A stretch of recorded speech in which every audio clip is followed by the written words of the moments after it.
नमस्कार जय जगन्नाथ शुभ सकाळ। आज हूँ जून 29 तारिख रविवार। आज प्रथम खबर बाहर रत्नभंडार मरामती कार्य आरंभ 8 दिन में काम सारिबा योजना। श्रीमंदिर रत्नभंडार मरामती काम पुणी थे आरंभ होईछि। भीतर रत्नभंडार कार्य शेष होईछि। एबे बाहर रत्नभंडार कार्य किछि परिमाण रे बाकी रहिछि। तेणु आसंता 8 दिन मध्य काम शेष करने योजना प्रस्तुत होईछि। शृंखलित सुंदर व्यवस्थित भाव में किभली मरामती काम कराजिबो से नै श्रीमंदिर प्रशासन और एसआई अधिकारी मध्य आलोचना होईछि। बाहर रत्नभंडार प्राय 90टी पत्थर बदली जिबार संभावना रही। तेणु जेते शीघ्र संभव मरामती काम सारिबा एसआई संपूर्ण प्रस्तुत होईछि। परवर्ती खबर पुरी रे गौतम अदानी शरदाबाली रे श्रीजीऊ गले दर्शन। जगन्नाथ दर्शन पाई पुरी रे पहुंचिले गौतम अदानी एवं तांको परिवार लोक।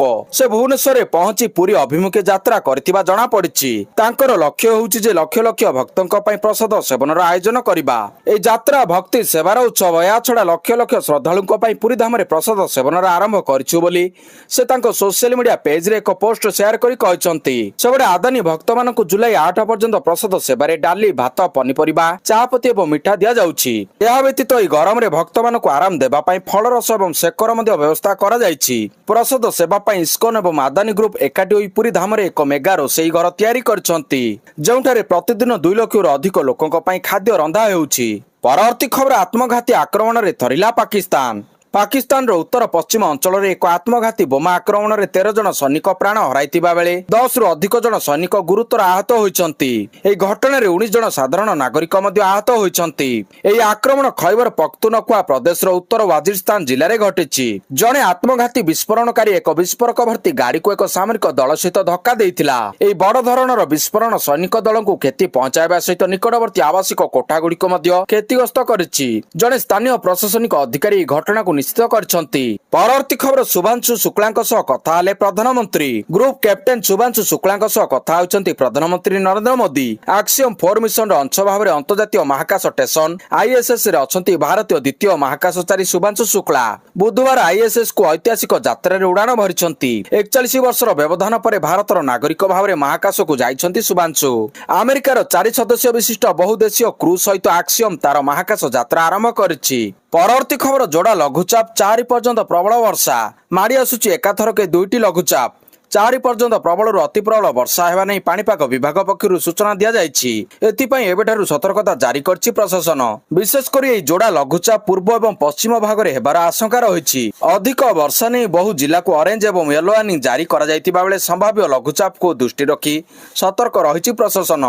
एथिपई बालेश्वर जलेश्वर रे डाकबाजी जंत्र माध्यम रे लोकमानकु सचेतन करा जाउछि। यासो मत्स्यजीवी मानकु समुद्र भितर को न जिबा पई परामर्श दिया जायछि। परवर्ती खबर भारत रे आरंभ हबा आउ एक टी20 लीग। भारत रे अनेक राज्य निजर घरोई टी20 लीग आरंभ करछंती। एबे ई तालिका रे आउ एक नाम जोड़ी हेबाकू जाउछि। 2025-26 सीजन रे गुजरात क्रिकेट एसोसिएशन निजर टी20 लीग आरंभ करबाकू जाउछि। अनेक खेलाड़ी अछंती जे माने भारतीय घरोई टूर्नामेंट रे भल प्रदर्शन करिसंती एवं आईपीएल रे मध्ये निजर छाप छाडितिबार देखा जायछि। एबे बहुत शीघ्र गुजरात खेलाड़ी माने मध्ये सेमानक फ्रांचाइज लीग रे दृढ़ क्रिकेट खेलिबार देखा जिवो। एहा निजे गुजरात क्रिकेट एसोसिएशन सचिव अनिल पटेल निश्चित करछंती। परवर्ती खबर 3 युवती को दली देला आम बस अधा रही गला जगा दर्शन। पुणी थरे आम बस नेला जीवन लोकंक ऊपर आम बस चढ़ी जिबारु 3 जन युवती मृत्यु घटिछि। पिपिल एनएच ओभरब्रिज निकट रे बड़ दुर्घटना घटिथिबा सूचना रहिछि। 3 मृतक भुवनेश्वर केन्द्रापड़ार बोली जणा पड़िछि। मृत युवती माने एक स्कूटी रे जाउथिबा बेले आउ एक स्कूटी सेमानकु साइड मारिथिला। फल 3 युवती तले पड़ जाइथिले। या परे पछरु आसुथिबा आम बस सेमानक ऊपर चढ़ी जाइथिबा जणा पड़िछि। मृतक माने जगा दर्शन करबाकू जाउथिबा बेले आम बस सेमानक ऊपर चढ़ी जाइथिबा कुआ जाउछि। परवर्ती खबर इंग्लैंड रे वैभवଙ୍କ नुआ रेकर्ड। भारतीय क्रिकेट प्रशंसक पुणी थे वैभवଙ୍କ खेल रे खुशी होइछंती।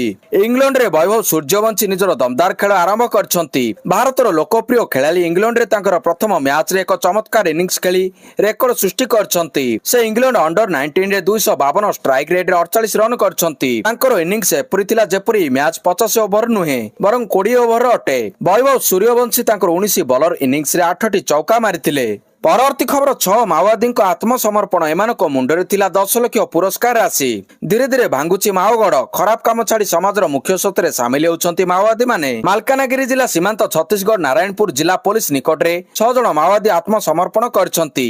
ଏମାନଙ୍କ ମଧ୍ୟରେ 6 ଜଣ ମାଓବାଦୀଙ୍କ ମଧ୍ୟରୁ 4 ମହିଳା ମାଓବାଦୀ ଓ 2 ପୁରୁଷ ମାଓବାଦୀ ରହିଛନ୍ତି। ଆତ୍ମସମର୍ପଣ କରିଥିବା 6 ଜଣ ମାଓବାଦୀଙ୍କ ନାଁରେ 10 ଲକ୍ଷ ପୁରସ୍କାର ରାଶି ଘୋଷଣା ହୋଇଥିଲା। ପରବର୍ତ୍ତୀ ଖବର ନନ୍ଦିଘୋଷ ରଥଟଣା ବିଳମ୍ବ ଉଦ୍ବେଗ ପ୍ରକାଶ କଲେ ବିରୋଧୀ ଦଳ ନେତା।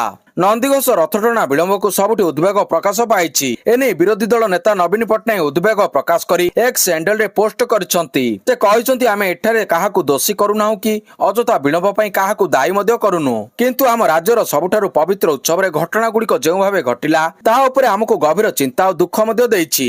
ସମାନ ଘଟଣା ବାରମ୍ବାର ମହାପ୍ରଭୁଙ୍କ ସହ ହେବା ଉଚିତ କଥା ନୁହେଁ। ଗତ ବର୍ଷ ଆଡ଼ପ ପହଣ୍ଡି ବେଳେ ବଡ଼ ଠାକୁର ବଳଭଦ୍ର ପଡ଼ିଯାଇଥିଲେ। ଏହା ଅଗଣିତ ଭକ୍ତଙ୍କୁ ଆଘାତ ଦେଇଥିଲା, ଯାହାକୁ ଭୁଲିବା କଷ୍ଟ। ଏ ବର୍ଷ ଆମେ ଦେଖିଲୁ ନନ୍ଦିଘୋଷ ରଥ ସିଂହଦ୍ୱାର ନିକଟରେ ସନ୍ଧ୍ୟା ପର୍ଯ୍ୟନ୍ତ ଅଟକି ରହିଥିଲା। ବିଶ୍ୱର ବିଭିନ୍ନ ପ୍ରାନ୍ତରୁ ଏହି ଅନନ୍ୟ ଉତ୍ସବ ଦେଖିବାକୁ ଆସିଥିବା ଲକ୍ଷ ଲକ୍ଷ ଭକ୍ତଙ୍କ ସମାଗମ ହୋଇଥାଏ, କିନ୍ତୁ ଏଭଳି ଘଟଣା ଘଟିବା ଦ୍ୱାରା ଏହା ଭକ୍ତଙ୍କ ଭାବାବେଗକୁ ଗଭୀର ଆଘାତ ଦେଉଛି। ଏହା ବିଶ୍ୱରେ ମଧ୍ୟ ଖରାପ ହେଉଛି। ଆମ ପ୍ରଭୁଙ୍କୁ ନେଇ ଏମିତି କରିବା ଠିକ ନୁହେଁ। ଆମ ମହାପ୍ରଭୁଙ୍କୁ ନେଇ ଏମିତି କରିବା ଠିକ ନୁହେଁ। ଏହା ସମ୍ପୂର୍ଣ୍ଣ ଭାବରେ ହତାଶ କରିଛି। ପରବର୍ତ୍ତୀ ଖବର ଏଥର ଗଙ୍ଗାରେ ଦୌଡ଼ିବ ୱାଟର ମେଟ୍ରୋ ଘୋଷଣା କଲେ କେନ୍ଦ୍ରମନ୍ତ୍ରୀ। କୋଚି ପରେ ଏବେ ପାଟନାରେ ଚାଲିବ ୱାଟର ମେଟ୍ରୋ। ବିହାରର ରାଜଧାନୀ ପାଟନାକୁ ମିଳିଲା ବଡ଼ ଉପହାର। ପାଟନାର ଗଙ୍ଗା ନଦୀରେ ଖୁବ୍ ଶୀଘ୍ର ଚାଲିବ ୱାଟର ମେଟ୍ରୋ। ଏନେଇ କେନ୍ଦ୍ର ବନ୍ଦର ଏବଂ ଜଳପଥ ମନ୍ତ୍ରୀ ସର୍ବାନନ୍ଦ ସୋନୋୱାଲ ଘୋଷଣା କରିଛନ୍ତି। ପାଟନାର ରାସ୍ତାକୁ ପ୍ରଶସ୍ତ କରିବା କଷ୍ଟକର। ରାସ୍ତାଗୁଡ଼ିକ ପୂର୍ବରୁ ଟ୍ରାଫିକ ଜାମ୍ ସହିତ ସଂଘର୍ଷ କରୁଛି। ଅଧିକାଂଶ ରାସ୍ତା ଏତେ ସଂକୀର୍ଣ୍ଣ ଯେ ଅଫିସ ଯାଉଥିବା ଲୋକଙ୍କ ଠାରୁ ଆରମ୍ଭ କରି ସ୍କୁଲ ପିଲାଙ୍କ ପର୍ଯ୍ୟନ୍ତ ସମସ୍ତଙ୍କୁ ଅସୁବିଧାର ସମ୍ମୁଖୀନ ହେବାକୁ ପଡ଼େ। ଏହି ସହରଟି ଉତ୍ତର ଗଙ୍ଗା ନଦୀ, ପଶ୍ଚିମରେ ହାଜିପୁର ନିକଟରେ ସୋନ ଏବଂ ଦକ୍ଷିଣରେ ପୁନପୁନ ଦ୍ୱାରା ଘେରି ହୋଇ ରହିଛି। ଏହି ଭୌଗୋଳିକ ସ୍ଥିତି ରାସ୍ତାର ସମ୍ପ୍ରସାରଣରେ ପ୍ରତିବନ୍ଧକ ସୃଷ୍ଟି କରେ, ତେଣୁ ଜଳ ମେଟ୍ରୋ ଏକ ଉତ୍ତମ ବିକଳ୍ପ ବୋଲି ଆଶା କରାଯାଉଛି। ପରବର୍ତ୍ତୀ ଖବର ବିରୋଧୀଙ୍କୁ କଡ଼ା କାଉଣ୍ଟର କଲେ ପଞ୍ଚାୟତରାଜ ମନ୍ତ୍ରୀ ରବି ନାୟକ।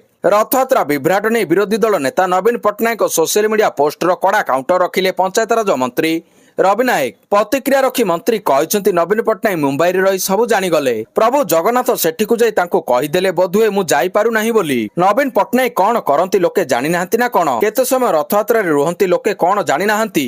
କେଉଁ ପ୍ରକାର ଘଟଣା ପୂର୍ବରୁ ଘଟିଛି ଲୋକେ କଣ ଜାଣିନାହାନ୍ତି କି? ଲୋକେ ସବୁ ଜାଣିଛନ୍ତି ବୋଲି କହିଛନ୍ତି ମନ୍ତ୍ରୀ। ପରବର୍ତ୍ତୀ ଖବର ଏୟାର ଇଣ୍ଡିଆ ଦୁର୍ଘଟଣା ପରେ ଉତ୍ସବର ମାହୋଲ। ଭିଡିଓ ଭାଇରାଲ ପରେ 4 ବରିଷ୍ଠ ଅଧିକାରୀ ନିଲମ୍ବିତ।